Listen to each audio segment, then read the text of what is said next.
मंगल ग्रह पर जीवन कैसे खत्म हुआ। आप सोच रहे होंगे कि क्या मंगल ग्रह पर वास्तव में कभी जीवन था भी।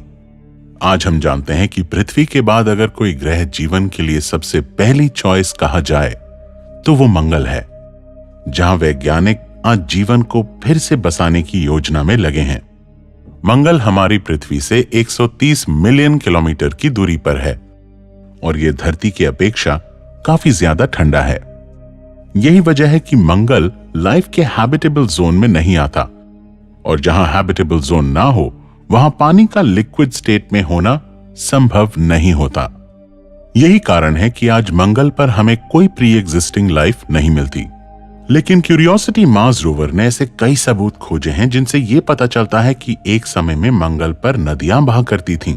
तो ऐसे में यह भी संभव है कि वहां लाइफ रही होगी।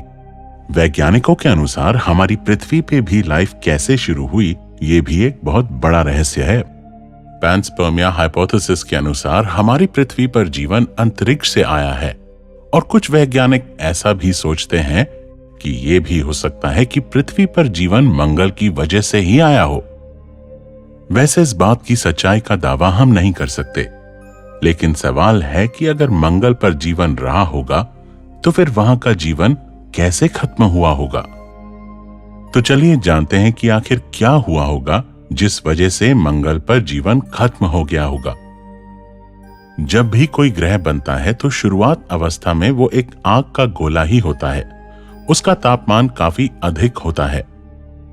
हमारी पृथ्वी भी 4.5 अरब साल पहले लावा के समुद्र में सनी हुई थी। धीरे धीरे करोड़ों सालों में जाकर इसका टेम्परेचर ड्रॉप होता गया।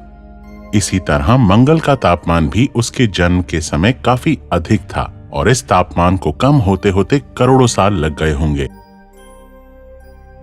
जिस बीच मंगल पर जीवन के लिए आदर्श परिस्थितियां उत्पन्न हुई होंगी। जिस तरह पृथ्वी पर लेट हैवी बॉम्बार्डमेंट के समय लाखों एस्ट्रॉयड्स अपने साथ पानी लेकर आए थे, उसी तरह मंगल पर भी पानी एस्ट्रॉयड्स की बारिश से ही आया होगा। जीवन के लिए पानी का होना काफी जरूरी है। मंगल पर पानी के साथ हैबिटेबल जोन की स्थिति होने की वजह से वहां जीवन पैदा हुआ होगा। पृथ्वी के महासागरों में जियोथर्मल वेंट से आने वाले मिनरल्स के रहस्यमय तरीकों से पहली माइक्रोबियल लाइफ का जन्म हुआ था। मंगल पर भी अरबों साल पहले जियोथर्मल एक्टिविटी सक्रिय थी। ऐसे में मंगल पर जीवन की शुरुआत वहां के समुद्र के तल पर बैक्टीरियल लाइफ के रूप में हुई होगी। लाइफ हमेशा सिंपल स्ट्रक्चर से शुरू होकर धीरे धीरे कॉम्प्लेक्स बनती जाती है, लेकिन करोड़ों साल तक मंगल पर ऐसी लाइफ शुरू होने के लिए वहां लगातार एक हैबिटेबल जोन होना जरूरी था। पर सूर्य से काफी दूर होने की वजह से समय के साथ वहां का तापमान गिरता ही गया और इसी वजह से मंगल पर मौजूद माइक्रोबियल लाइफ अगर पैदा हुई भी होगी तो वहां के गिरते तापमान ने वहां का पानी जमा दिया होगा, जिससे वहां की बैक्टीरियल लाइफ साथ ही साथ खत्म हो गई होगी। वैज्ञानिकों के अनुसार एक समय मंगल भी हमारी पृथ्वी की तरह स्नोबॉल ही बन गया था। साल 2014 में नासा के रोवर्स ने मंगल की एक तस्वीर ली थी जिसमें गोल पत्थर दिखाई दिए थे। ऐसे गोल पत्थर लगातार हजारों साल तक पानी के बहाव से होने वाले कटाव की वजह से बनते हैं। मंगल पर मौजूद कई घाटियां वहां पर नदियां बहने का सबूत देती हैं। आपको पता होना चाहिए कि मंगल पर मौजूद ओलंपस माउंटेन एक एक्टिव वोल्केनो है। यह माउंटेन पृथ्वी पर मौजूद माउंट एवरेस्ट से भी 3 गुना बड़ा है। मंगल पर वॉल्केनिक एक्टिविटीज काफी ज्यादा सक्रिय थीं, जिसकी वजह से यहां आने वाली आइस एज खत्म हो गई और टेम्परेचर बढ़ने की वजह से फिर से पानी बहने लगा होगा। लेकिन करोड़ों सालों तक इस टेम्परेचर को मेंटेन करना संभव नहीं था। ऐसे में मंगल पर मौजूद ऐसे स्थान जहां वोल्केनिक एक्टिविटीज होती रहती थीं, वहां टेम्परेचर एक हैबिटेबल जोन को पैदा कर सकता था, जिस वजह से फिर से बैक्टीरियल लाइफ किसी तरह पैदा हुई होगी।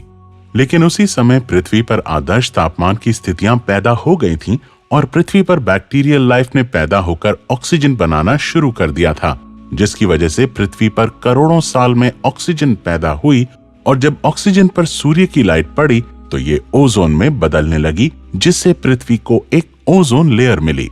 अगर ओजोन लेयर ना होती तो पृथ्वी पर लैंड लाइफ का सर्वाइव करना मुश्किल होता।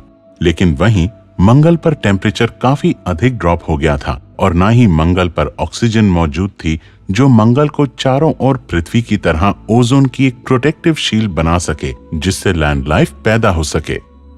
इस वजह से पृथ्वी पर सारी आइडियल कंडीशंस बनती गईं, जिससे कॉम्प्लेक्स लाइफ पैदा हो जाए और मंगल पर पैदा हुआ जीवन भी टेम्परेचर कम होने की वजह से धीरे धीरे खत्म होता गया। लेकिन पृथ्वी पर लाइफ अपने कई रूपों में बदलती गई।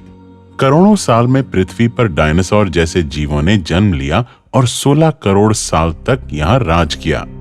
लेकिन पृथ्वी पर एक उल्का पिंड ने एक बार फिर पूरी लाइफ को खत्म कर दिया था, पर जैसे तैसे मैमल्स बच गए। ये मैमल्स स्तनधारी जीव थे जो धीरे धीरे इवॉल्व होते चले गए, जिनके करोड़ साल के सफर में पृथ्वी पर फिर से कॉम्प्लेक्स लाइफ पैदा होती गई। 6 करोड़ साल तक चले इस एवोल्यूशन में बंदर से लेकर इंसान जैसी प्रजाति का जन्म हुआ। पृथ्वी के जन्म से लेकर अब तक पृथ्वी पर एक बार नहीं बल्कि 5 बार ऐसे महाप्रलय ने 5 बार जिंदगी को पूरी तरह से नष्ट कर दिया था। लेकिन फिर भी पृथ्वी पर फिर से जीवन पैदा हो ही गया। इस बात से आप समझ सकते हैं कि भले ही मंगल पर पृथ्वी से पहले अगर लाइफ पैदा हुई होगी भी, तो हैबिटेबल जोन में ना होने की वजह से मंगल का जीवन पैदा होते ही साथ खत्म हो गया होगा। लेकिन पृथ्वी पर हर जीवन सर्वाइव करता गया। ऐसे में हम कह सकते हैं कि जिस तरह पृथ्वी पर जीवन कई बार नष्ट हुआ और फिर से पैदा हो गया, उसी तरह मंगल पर जीवन नष्ट तो हुआ, लेकिन जीवन की आइडियल कंडीशन लगातार ना रहने की वजह से मंगल पर फिर से जीवन पनप ही नहीं पाया होगा। तो दोस्तों, इस तरह मंगल पर जीवन की समाप्ति हुई होगी। लेकिन ये बस हमारी कल्पना ही है, क्योंकि अब तक जितना हमने मंगल ग्रह की छानबीन की है, हमें वहां पर प्राचीन जीवाश्म का एक भी एविडेंस नहीं मिला है। इसीलिए हम कॉन्फिडेंस के साथ ये नहीं कह सकते कि मंगल पर कभी जीवन भी रहा होगा या नहीं। पर एक बात हम कह सकते हैं कि मंगल पर पानी जरूर रहा होगा। तो दोस्तों, आपको क्या लगता है, क्या मंगल पर कभी जीवन पैदा होने के हालात बने होंगे? और क्या कुछ रिसर्चर्स का ये मानना कि पृथ्वी पर जीवन मंगल से ही आया होगा सही हो सकता है? और क्या हम जीवन को ब्रह्मांड पे और आगे बढ़ा पाएंगे? यानी क्या हम पृथ्वीवासी मंगल पर अपनी बस्ती बसाने में कामयाब हो पाएंगे? और ऐसा करने में हमें कितना समय लगेगा? कमेंट्स में हमें जरूर बताइएगा। मिलते हैं जल्द आपसे किसी अगले वीडियो में। तब तक के लिए गुड बाय।